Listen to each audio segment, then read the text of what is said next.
ओम श्री गुरुवे नमः। श्री जानकी वल्लभो विजयते। हे प्राण प्यारे सुनिए, मेरे मन को भाने वाला एक वर तो दीजिए, भरत को राज तिलक। और हे नाथ, दूसरा वर भी मैं हाथ जोड़कर मांगती हूँ, मेरा मनोरथ पूरा कीजिए। तपस्वियों के वेश में विशेष उदासीन भाव से, राज्य और कुटुंब आदि की ओर से भली भांति उदासीन होकर विरक्त मुनियों की भांति राम 14 वर्ष तक वन में निवास करें। केकई के कोमल वचन सुनकर राजा के हृदय में ऐसा शोक हुआ जैसे चंद्रमा की किरणों के स्पर्श से चकवा विकल हो जाता है। राजा सहम गए, उनसे कुछ कहते न बना, मानो बाज वन में बटेर पर छपटा हो। राजा का रंग बिल्कुल उड़ गया, मानो ताक के पेड़ को बिजली ने मारा हो। माथे पर हाथ रखकर दोनों नेत्र बंद करके राजा ऐसे सोच करने लगे मानो साक्षात सोच ही शरीर धारण कर सोच कर रहा हो। वे सोचते हैं, हाय मेरा मनोरथ रूपी कल्प वृक्ष फूल चुका था, परंतु फलते समय केकई ने हथनी की तरह उसे जड़ समेत उखाड़ कर नष्ट कर डाला। केकई ने अयोध्या को उजाड़ कर दिया और विपत्ति की अचल नींव डाल दी। किस अवसर पर क्या हो गया? स्त्री का विश्वास करके मैं वैसे ही मारा गया जैसे योग की सिद्धि रूपी फल मिलने के समय योगी को अविद्या नष्ट कर देती है। इस प्रकार राजा मन ही मन खींच रहे हैं। राजा का ऐसा बुरा हाल देखकर दुर्बुद्धि केकई मन में बुरी तरह से क्रोधित हुई और बोली, क्या भरत आपके पुत्र नहीं हैं? क्या मुझे आप दाम देकर खरीद लाए हैं? जो मेरा वचन सुनते ही आपको बांझ सा लगा, तो आप सोच समझकर बात क्यों नहीं कहते? उत्तर दीजिए, हाँ कीजिए, नहीं तो ना ही कर दीजिए। आप रघुवंश में सत्य प्रतिज्ञा वाले प्रसिद्ध हैं। आपने ही वर देने की कहा था, अब भले ही ना दीजिए। सत्य को छोड़ दीजिए और जगत में अपयश लीजिए। सत्य की बड़ी सराहना करके वर देने को कहा था, समझा था यह चबेना ही मांग लेगी। राजा शिबी, दधीची और बलि ने जो कुछ कहा, शरीर और धन त्याग कर भी उन्होंने अपने वचन की प्रतिज्ञा को निभाा। केकई बहुत ही कड़वे वचन कह रही है, मानो जले पर नमक छिड़क रही हो। धर्म की धुरी को धारण करने वाले राजा दशरथ ने धीरज धरकर नेत्र खोले और सिर धुनकर तथा लंबी सांस लेकर इस प्रकार कहा कि इसने मुझे बड़े कठोर मारा। प्रचंड क्रोध से जलती हुई केकई सामने इस प्रकार दिखाई पड़ी, मानो क्रोध रूपी तलवार म्यान से बाहर खड़ी हो। कुबुद्धि उस तलवार की मूठ है और निष्ठुरता धार है, और वह कुबरी रूपी सान पर धरकर तेज की हुई है। राजा ने देखा यह बड़ी ही भयानक और कठोर है और सोचा, क्या सत्य ही यह मेरा जीवन लेगी? राजा अपनी छाती कड़ी करके बहुत ही नम्रता के साथ उसे प्रिय लगने वाली वाणी बोले, हे प्रिय, हे भीरु, विश्वास और प्रेम को नष्ट करके ऐसी बुरी तरह के वचन कैसे कह रही हो? मेरे तो भरत और रामचंद्र 2 आंखें हैं, यह मैं शंकर जी को साक्षी करके कहता हूँ। मैं अवश्य सवेरे ही दूध भेजूंगा, दोनों भाई सुनते ही तुरंत आ जाएंगे। अच्छा दिन शोधवाकर सब तैयारी करके डंका बजाकर मैं भरत को राज्य दे दूंगा। राम को राज्य का लोभ नहीं है और भरत पर उनका बड़ा ही प्रेम है। मैं ही अपने मन में बड़े छोटे का विचार करके राजनीति का पालन कर रहा था। राम की 100 बार सौगंध खाकर मैं स्वभाव से ही कहता हूँ कि राम की माता ने इस विषय में मुझसे कुछ भी नहीं कहा। अवश्य ही मैंने तुमसे बिना पूछे यह सब किया, इसी से मेरा मनोरथ खाली गया। अब क्रोध छोड़ दे और मंगल साज सज, कुछ ही दिनों बाद भरत युवराज होंगे। एक ही बात का मुझे दुख लगा कि तूने दूसरा वरदान बड़ी अड़चन का मांगा। उसकी आँच से अब भी मेरा हृदय जल रहा है। यह दिल्लगी में, क्रोध में अथवा सचमुच ही सच्चा है? क्रोध को त्याग कर राम का अपराध तो बता। सब कोई तो कहते हैं कि राम बड़े ही साधु हैं। तू स्वयं भी राम की सराहना करती और उन पर स्नेह किया करती थी। अब यह सुनकर मुझे संदेह हो गया कि तुम्हारी प्रशंसा और स्नेह कहीं झूठे तो ना थे। जिसका स्वभाव शत्रु को भी अनुकूल है, वह माता के प्रतिकूल आचरण क्यों कर करेगा? हे प्रिय, हंसी और क्रोध छोड़ दे और विवेक विचार कर वर मांग, जिससे अब मैं नेत्र भरकर भरत का राज्य अभिषेक देख सकूं।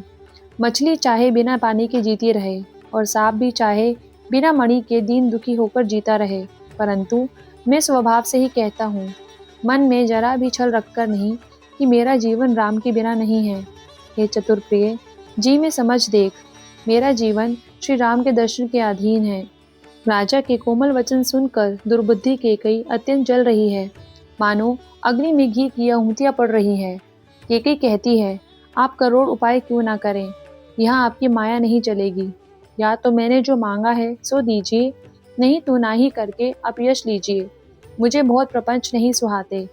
राम साधु हैं, आप सयाने साधु हैं, और राम की माता भी भली है। मैंने सबको पहचान लिया है।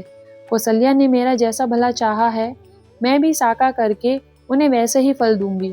सवेरा होते ही मुनि का वेश धारण कर यदि राम वन को नहीं जाते, तो हे राजन, मन में समझ लीजिएगा कि मेरा मरना होगा और आपका अपयश। ऐसा कहकर कुटिल केकई उठ खड़ी हुई, मानो क्रोध की नदी उमड़ी हो। वह नदी पाप रूपी पहाड़ से प्रकट हुई और क्रोध रूपी जल से भरी है, देखी नहीं जाती। दोनों वरदान उस नदी के दो किनारे हैं। केकई का कठिन हठ ही उसकी तीव्र धारा है और कुबरी के वचन की प्रेरणा ही भंवर है। वह क्रोध रूपी नदी राजा दशरथ रूपी वृक्ष को जड़ मूल से ढहाती हुई विपत्ति रूपी समुद्र की ओर सीधे चली है। राजा ने समझ लिया कि बात सचमुच सच्ची है। स्त्री के बहाने मेरी मृत्यु ही सिर पर नाच रही है। तदंतर राजा ने केकई के चरण पकड़कर उसे बिठाकर विनती की कि तू सूर्य कुल रूपी वृक्ष के लिए कुल्हाड़ी मत बन। तू मेरा मस्तक मांग ले, मैं अभी तुझे दे दूं, पर राम के विरह में मुझे मत मार। जिस किसी प्रकार से हो तू राम को रख ले, नहीं तो जन्म भर तेरी छाती जलेगी। राजा ने देखा कि रोग असाध्य है। तब वे अत्यंत आर्तवाणी से हा राम, हा राम, हा रघुनाथ कहते हुए सिर पटक कर जमीन पर गिर पड़े। राजा व्याकुल हो गए, उनका सारा शरीर शिथिल पड़ गया, मानो हथनी ने कल्प वृक्ष को उखाड़ फेंका हो। कंठ सूख गया, मुख से बात नहीं निकलती, मानो पानी के बिना पहिना नामक मछली तड़प रही हो। केकई फिर कड़वे और कठोर वचन बोली, मानो घाव में जहर भर रही हो। वह कहती है, जो अंत में ऐसा ही करना था तो आपने मांग मांग किस बल पर कहा था। हे राजा, ठहाकर मारकर हंसना और गाल फुलाना, क्या ये दोनों एक साथ हो सकते हैं? दानी भी कहाना और कंजूसी भी करना, क्या राजपूती में क्षेम कुशल भी रह सकती है? या तो वचन ही छोड़ दीजिए या धैर्य धारण कीजिए।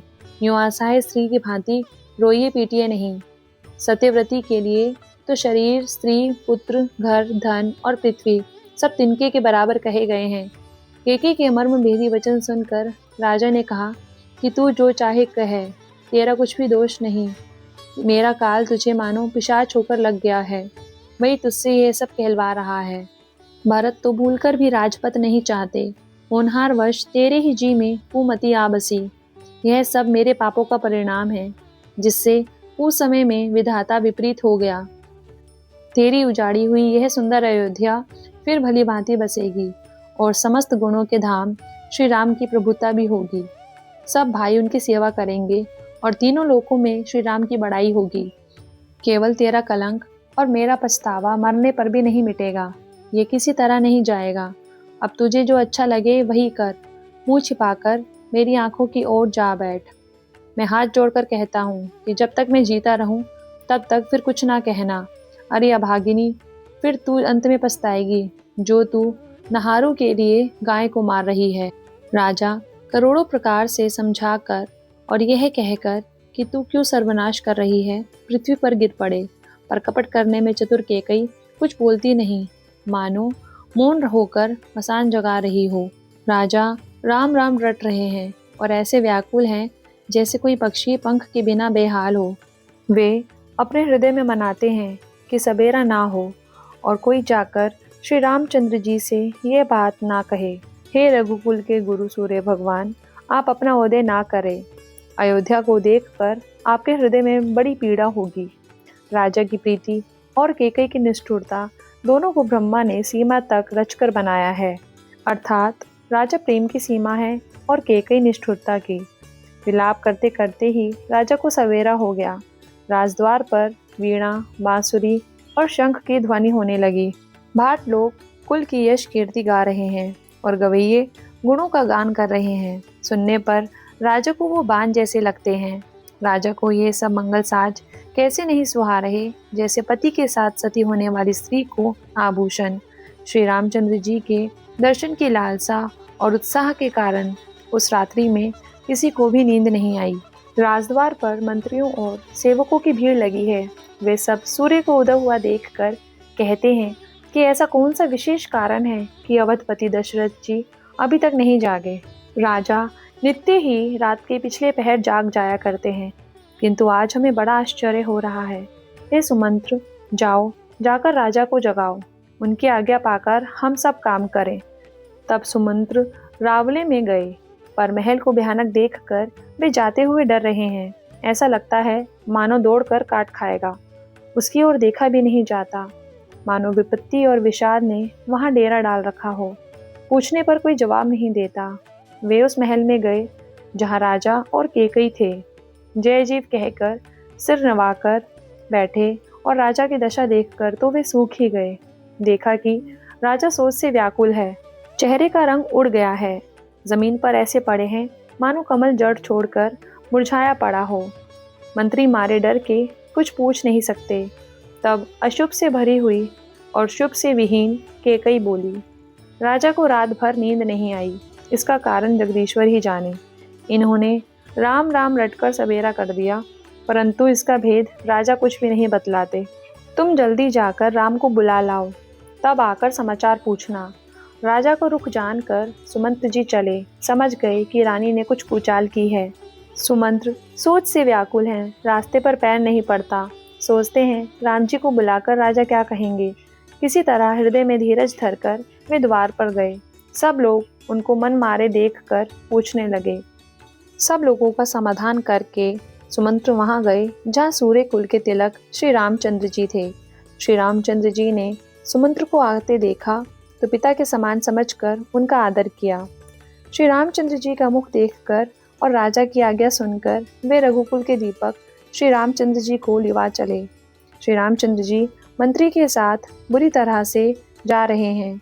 यह देखकर लोग जहाँ तहाँ विषाद कर रहे हैं। रघुवंश मणि श्री रामचंद्र जी ने जाकर देखा कि राजा अत्यंत ही बुरी हालत में पड़े हैं, मानो सिंहनी को देखकर कोई बूढ़ा गजराज सहम कर गिर पड़ा हो। राजा के होठ सूख रहे हैं और सारा शरीर जल रहा है, मानो मणि के बिना सांप दुखी हो रहा है। पास ही क्रोध से भरी केकई को देखा, मानो साक्षात मृत्यु ही बैठी राजा के जीवन की अंतिम घड़ियां गिन रही हो। श्री रामचंद्र जी का स्वभाव कोमल और करुणामय है। उन्होंने अपने जीवन में पहली बार ये दुख देखा। इससे पहले कभी उन्होंने दुख सुना भी ना था। तो भी समय का विचार करके हृदय में धीरज धरकर उन्होंने मीठे वचनों से माता केकई से पूछा, हे माता, मुझे पिताजी के दुख का कारण कहो, ताकि जिससे उसका निवारण हो वह यत्न किया जाए। केकई ने कहा, हे राम, सुनो, सारा कारण यही है कि राजा का तुम पर बहुत स्नेह है। इन्होंने मुझे 2 वरदान देने को कहा था। मुझे जो कुछ अच्छा लगा वही मैंने मांगा। उसे सुनकर राजा के हृदय में सोच हो गया, क्योंकि ये तुम्हारा संकोच नहीं छोड़ सकते। इधर तो पुत्र का स्नेह और उधर वचन। राजा इसी धर्म संकट में पड़ गए हैं। यदि तुम कर सकते हो तो राजा की आज्ञा शिरोधार्य करो और इनके कठिन कलेश को मिटाओ। केकई बेधड़क बैठी ऐसी कड़वी वाणी कह रही है, जिसे सुनकर स्वयं कठोरता भी अत्यंत व्याकुल हो उठी। जीभ धनुष है, वचन बहुत से तीर हैं, और मानो राजा ही कोमल निशाने के समान है।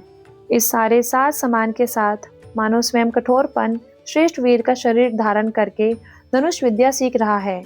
श्री रघुनाथ जी को सब हाल सुनाकर वह ऐसे बैठी है मानो निष्ठुरता ही शरीर धारण किए हो। सूर्य कुल के सूर्य स्वाभाविक ही आनंद निधान श्री रामचंद्र जी मन में मुस्कुराकर सब दूषणों से रहित ऐसे कोमल और सुंदर वचन बोले, जो मानो वाणी के भूषण ही थे। हे माता, सुनो, वही पुत्र बड़भागी है जो माता पिता के वचनों का अनुरागी है। माता पिता को संतुष्ट करने वाला पुत्र, हे जननी, सारे संसार में दुर्लभ है। वन में विशेष रूप से मुनियों का मिलाप होगा, जिससे मेरा सभी प्रकार से कल्याण है। उसमें भी फिर पिताजी की आज्ञा और हे जननी तुम्हारी सम्मति है, और प्राण प्रिय भरत राज्य पावेंगे। इन सभी बातों को देखकर यह प्रतीत होता है कि आज विधाता सब प्रकार से मुझे सम्मुख हैं। यदि ऐसे काम के लिए भी मैं वन को ना जाऊं, तो मूर्खों के समाज में सबसे पहले मेरी गिनती करनी चाहिए, जो कल्प वृक्ष को छोड़कर रेन की सेवा करते हैं और अमृत त्याग कर विष मांग लेते हैं। हे माता, तुम मन में विचार कर देखो, वे महामूर्ख भी ऐसा मौका पाकर कभी ना चूकेंगे। हे माता, मुझे एक ही दुख विशेष रूप से हो रहा है। वह महाराज को अत्यंत व्याकुल देखकर इस थोड़ी सी बात के लिए ही पिताजी को इतना भारी दुख हो। हे माता, मुझे इस बात पर विश्वास नहीं होता, क्योंकि महाराज तो बड़े ही धीर और गुणों के अथाह समुद्र है। अवश्य ही मुझसे कोई बड़ा अपराध हो गया है, जिसके कारण महाराज मुझसे कुछ नहीं कहते। तुम्हें मेरी सौगंध है माता, तुम सच सच कहो। रघुकुल में श्रेष्ठ श्री रामचंद्र जी के स्वभाव से ही सीधे वचनों को दुर्बुद्धि केकई टेढ़ा ही करके जान रही है। जैसे यद्यपि जल समान ही होता है, परंतु जोग उसमें टेढ़ी चाल से ही चलती है।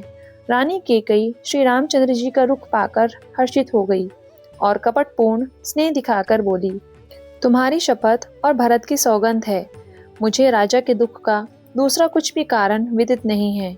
हे तात, तुम अपराध के योग्य नहीं हो। तुम तो माता पिता और भाइयों को सुख देने वाले हो। हे राम, तुम जो कुछ कह रहे हो सब सत्य है। तुम पिता माता के वचनों में तत्पर हो। मैं तुम्हारी बलिहारी जाती हूँ। तुम पिता को समझाकर वही बात कहो जिससे चौथेपन में इनका अपयश ना हो। जिस पुण्य ने इनको तुम जैसे पुत्र दिए हैं, उसका निरादर करना उचित नहीं। केकई के बुरे मुख में ये शुभ वचन कैसे लगते हैं, जैसे मगध देश में गया आदि तीर्थ। श्री रामचंद्र जी को केकई के सब वचन ऐसे अच्छे लगे जैसे गंगा जी में जाकर अच्छे बुरे सभी प्रकार के जल शुभ सुंदर हो जाते हैं। इतने में राजा की मूर्छा दूर हुई। उन्होंने राम का स्मरण करके फिर कर करवट ली। मंत्री ने श्री रामचंद्र जी का आना कहकर समयानुकूल विनती की। जब राजा ने सुना कि श्री रामचंद्र पधारे हैं, तो उन्होंने धीरज धर के नेत्र खोले। मंत्री ने संभाल कर राजा को बैठाया। राजा ने श्री रामचंद्र जी को अपने चरणों में पड़ते देखा। स्नेह से विकल राजा ने राम जी को हृदय से लगा लिया, मानो सांप ने अपनी खोई हुई मणि फिर पा ली हो। राजा दशरथ जी श्री राम जी को देखते ही रह गए। उनके नेत्रों से आंसुओं की धारा बह चली। शोक के विशेष वश होने के कारण राजा कुछ कह नहीं सकते। वे बार बार श्री रामचंद्र जी को हृदय से लगाते हैं और मन में ब्रह्मा जी को मनाते हैं कि जिससे श्री रघुनाथ जी वन को ना जाएं। फिर महादेव जी का स्मरण करके उनसे निहोरा करते हुए कहते हैं, हे सदाशिव, आप मेरी विनती सुनिए। आप आशुतोष और अवधरदानी हैं, अतः मुझे अपना दीन सेवक जानकर मेरे दुख को दूर कीजिए। आप प्रेरक रूप से सबके हृदय में हैं। आप श्री रामचंद्र जी को ऐसी बुद्धि दीजिए जिससे वे मेरे वचन को त्याग कर और शील स्नेह को छोड़कर घर ही में रह जाएं। जगत में चाहे अपयश हो और सुयश नष्ट हो जाए, चाहे मैं नरक में गिरूं अथवा स्वर्ग चला जाऊं, और भी सब प्रकार के दुसह दुख आप मुझसे सहन करा लें, पर श्री रामचंद्र मेरी आंखों की ओट ना हो। राजा मन ही मन इस प्रकार विचार कर रहे हैं, बोलते नहीं। उनका मन पीपल के पत्ते की तरह डोल रहा है। श्री रघुनाथ जी ने पिता को प्रेम के वश जानकर और यह अनुमान करके कि माता फिर कुछ कहेगी तो पिताजी को दुख होगा, देश काल और अवसर के अनुकूल विचार कर विनीत वचन कहे, हे तात, मैं कुछ कहता हूँ, यह डिठाई करता हूँ। इस अनुचित्य को मेरी बाल्यावस्था समझकर क्षमा कीजिएगा। इस अत्यंत तुच्छ बात के लिए आपने इतना दुख पाया। मुझे किसी ने पहले कहकर ये बात नहीं जनाई। स्वामी को इस दशा में देखकर मैंने माता से पूछा। उनसे सारा प्रसंग सुनकर मेरे अब सब अंग शीतल हो गए। हे पिताजी, इस मंगल के समय स्नेहवश होकर सोच करना छोड़ दीजिए और हृदय में प्रसन्न होकर मुझे आज्ञा दीजिए। ये कहते हुए प्रभु श्री रामचंद्र जी सर्वांगित पुलकित हो गए। उन्होंने फिर कहा, इस पृथ्वी तल पर उसका जन्म धन्य है जिसके चरित्र सुनकर पिता को परम आनंद हो, जिसको माता पिता प्राणों के समान प्रिय हैं, चारों पदार्थ उसके करतलगत रहते हैं। आपकी आज्ञा पालन करके और जन्म का फल पाकर मैं जल्दी ही लौट आऊँगा, अतः कृपया आज्ञा दीजिए। माता से विदा मांग आता हूँ, फिर आपके पैर लगकर वन को चलूँगा। ऐसा कहकर तब श्री रामचंद्र जी वहाँ से चल दिए। राजा ने शोकवश कोई उत्तर नहीं दिया। वह बहुत ही तीखी बात नगर भर में इतनी जल्दी फैल गई मानो डंक मारते ही बिच्छू का विष सारे शरीर में चढ़ गया हो। इस बात को सुनकर सब स्त्री पुरुष ऐसे व्याकुल हो गए जैसे दावानल देखकर बैल और वृक्ष मुरझा जाते हैं। जो जहाँ सुनता है वह वहीं सिर पीटने लगता है। बड़ा विषाद है, किसी को धीरज नहीं बंधता। सबके मुख सूखे जाते हैं, आंखों में आंसू बहते हैं, शोक हृदय में नहीं समाता। मानो करुणा रस की सेना अवध पर डंका बजाकर उतर गई हो। सब मेल मिल गए थे, इतने में ही विधाता ने बात बिगाड़ दी। जहाँ तहाँ लोग केकई को गाली दे रहे हैं। इस पापिन केकई को क्या सोच पड़ा जो इसने छाए घर पर आग रख दी। यह अपने हाथ से अपनी आंखों को निकाल कर देखना चाहती है और अमृत फेंक कर विष चखना चाहती है। यह कुटिल, कठोर, दुर्बुद्धि और अभागिनी केकई रघुवंश रूपी बांस के वन के लिए अग्नि हो गई। पत्ते पर बैठकर इसने पेड़ को काट डाला, सुख में शोक का ठाट ठटकर रख दिया। श्री रामचंद्र जी इसे सदा प्राणों के समान प्रिय थे, फिर भी न जाने किस कारण इसने यह कुटिलता ठानी। कवि सत्य ही कहते हैं कि स्त्री का स्वभाव सब प्रकार से पकड़ में ना आने योग्य, अथाह और भेद भरा होता है। अपनी परछाई भले ही पकड़ जाए, पर भाई स्त्रियों की गति नहीं जानी जाती। आग क्या नहीं जला सकती, समुद्र में क्या नहीं समा सकता, अबला कहाने वाली प्रबल स्त्री क्या नहीं कर सकती, और जगत में काल किसको नहीं खाता।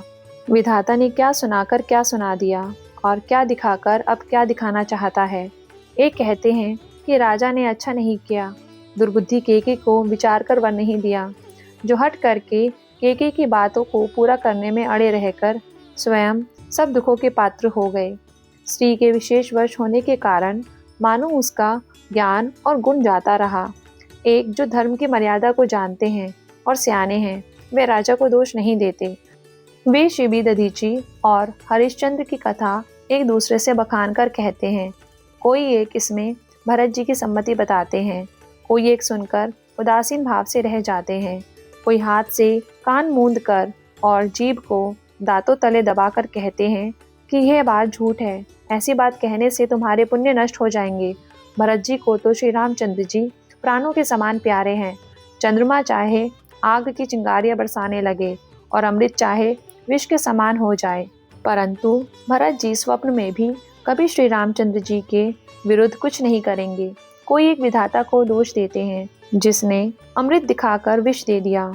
नगर भर में खलबली मच गई, सब किसी को सोच हो गया, हृदय में दुस्सहद जलन हो गई, आनंद उत्साह मिट गया। ब्राह्मणों की स्त्रियां, कुल की माननीय बूढ़ी बूढ़ी और जो केकई की परम प्रिय थी, वे उसकी शीतल की सराहना करके उसे सीख देने लगी, पर उसको उनके वचन बाण के समान लगते हैं। वे कहती है, तुम तो सदा कहा करती थी कि श्री रामचंद्र के समान मुझको भरत भी प्यारे नहीं हैं। इस बात को सारा जगत जानता है। श्री रामचंद्र जी पर तो तुम स्वाभाविक ही स्नेह करती रही हो, आज के अपराध से उन्हें वन देती हो। तुमने कभी सोतिया डाह नहीं किया, सारा देश तुम्हारे प्रेम और विश्वास को जानता है। अब कौशल्या ने तुम्हारा कौन सा काम बिगाड़ दिया जिसके कारण तुमने सारे नगर पर वज्र गिरा दिया। क्या सीता जी अपने पति का साथ छोड़ देंगी? क्या लक्ष्मण जी श्री रामचंद्र जी के बिना घर रह सकेंगे? क्या भरत जी श्री रामचंद्र जी के बिना अयोध्यापुरी का राज भोग सकेंगे? और क्या राजा श्री रामचंद्र जी के बिना जीवित रह सकेंगे? अर्थात न सीता जी यहाँ रहेंगी, न लक्ष्मण जी रहेंगे, न भरत जी राज्य करेंगे और न राजा ही जीवित रहेंगे, सब उजाड़ हो जाएगा। हृदय में ऐसा विचार कर क्रोध छोड़ दो, शोक और कलंक की कोठी मत बनो। भरत को अवश्य युवराज पद दो, पर श्री रामचंद्र जी का वन में क्या काम है?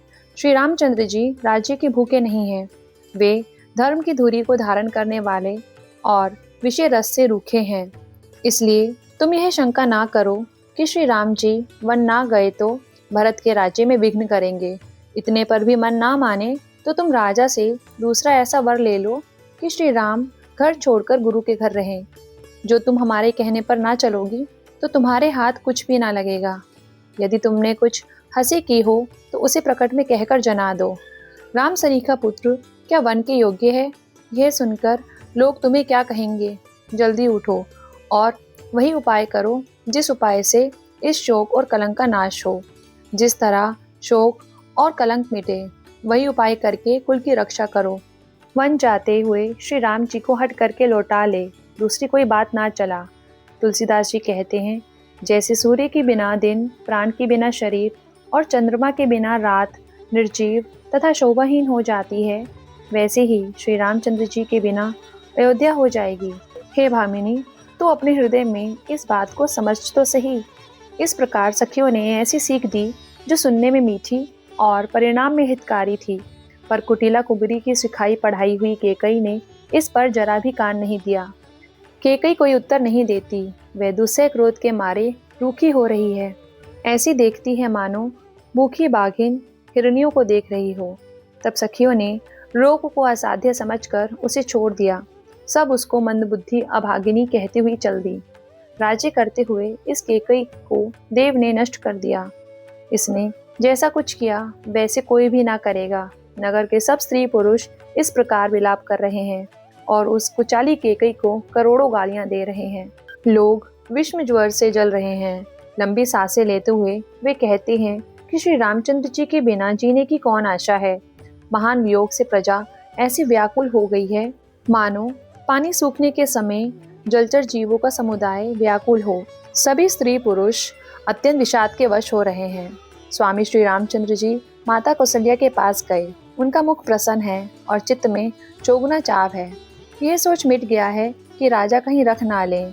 श्री रामचंद्र जी का मन नए पकड़े हुए हाथी के समान और राज तिलक उस हाथी के बांधने की कांटेदार लोहे की बेड़ी के समान है। बन जाना है, यह सुनकर अपने को बंधन से छूटा जानकर उनके हृदय में आनंद बढ़ गया है। रघुकुल तिलक श्री रामचंद्र जी ने दोनों हाथ जोड़कर आनंद के साथ माता के चरणों में सिर निवाया। माता ने आशीर्वाद दिया, अपने हृदय से लगा लिया और उन पर गहने तथा कपड़े न्यौछावर किए। माता बार बार श्री रामचंद्र जी का मुख चूम रही हैं। नेत्रों में प्रेम का जल भर आया है और सब अंग पुलकित हो गए हैं। श्री राम को अपनी गोद में बैठाकर फिर हृदय से लगा लिया। सुंदर स्तन प्रेम रस बहाने लगे।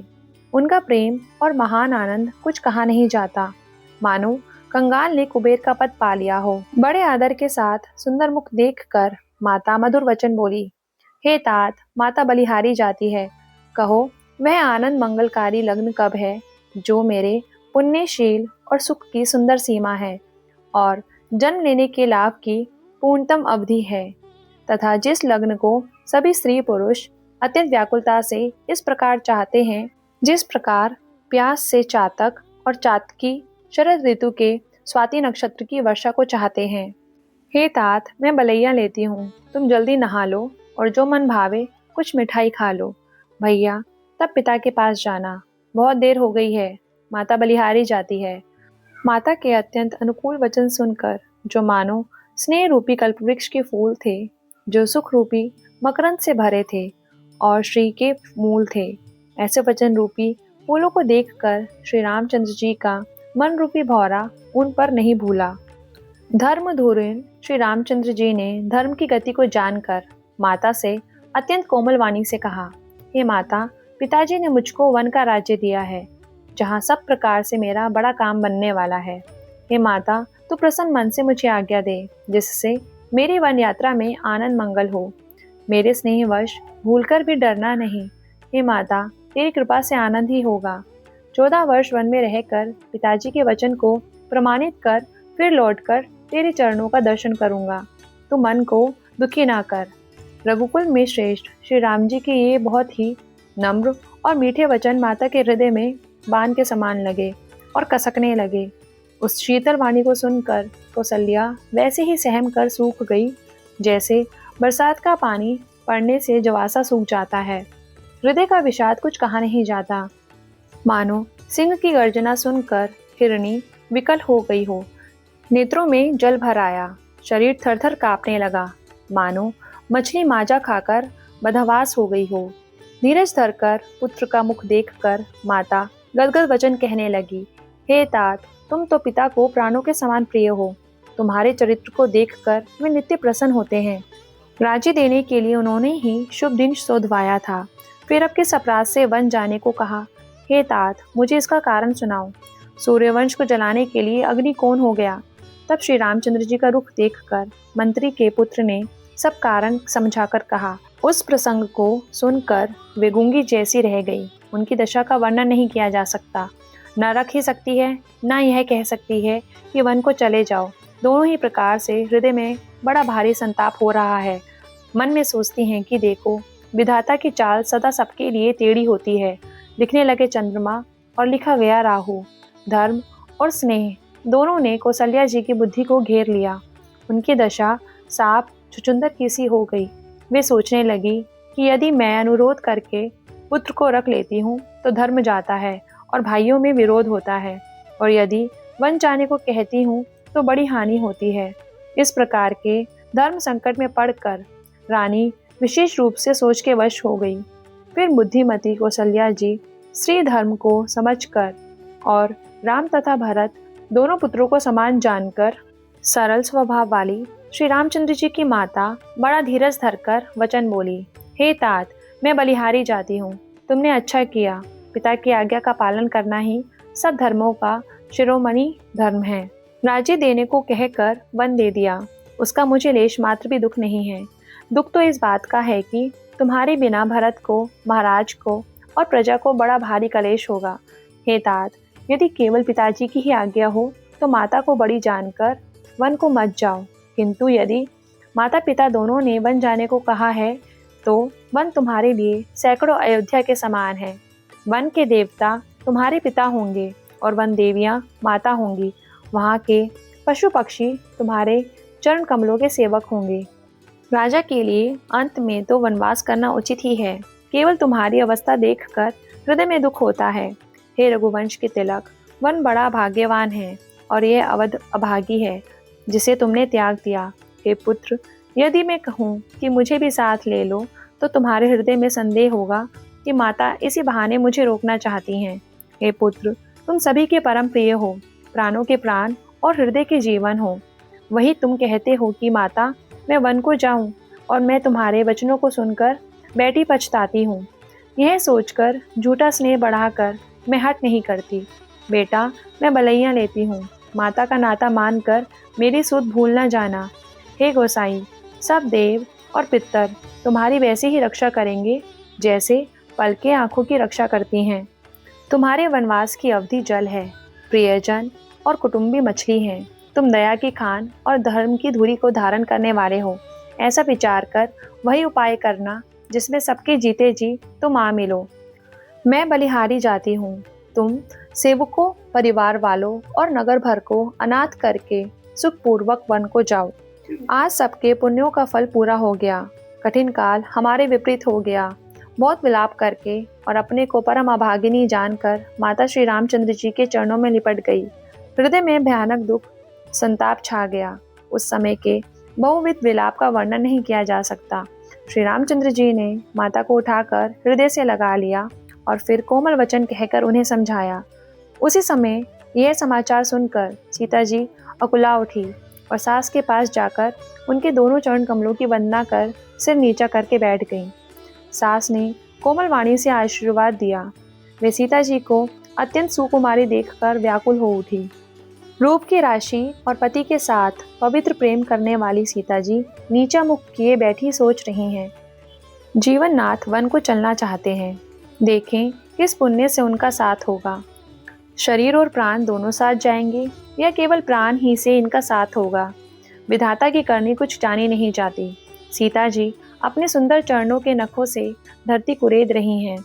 ऐसा करते समय नूपुरों का जो मधुर शब्द हो रहा है, कभी उसका इस प्रकार वर्णन करते हैं कि मानो प्रेम के वश होकर नूपुर यह विनती कर रहे हैं कि सीता जी के चरण कभी हमारा त्याग ना करें। सीता जी सुंदर नेत्रों से जल बहा रही हैं। उनकी यह दशा देखकर श्री राम जी की माता कौशल्या जी बोली, हे तात, सुनो, सीता अत्यंत ही सुकुमारी है तथा सास, ससुर और कुटुंबी सभी को प्यारी है।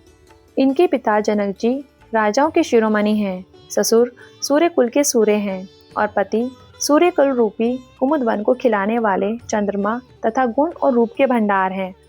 फिर मैंने रूप की राशि, सुंदर गुण और शील वाली प्यारी पुत्र वधू पाई है। मैंने इनको आंखों की पुतली बनाकर इनसे प्रेम बढ़ाया है और अपने प्राण इनमें लगा रखे हैं।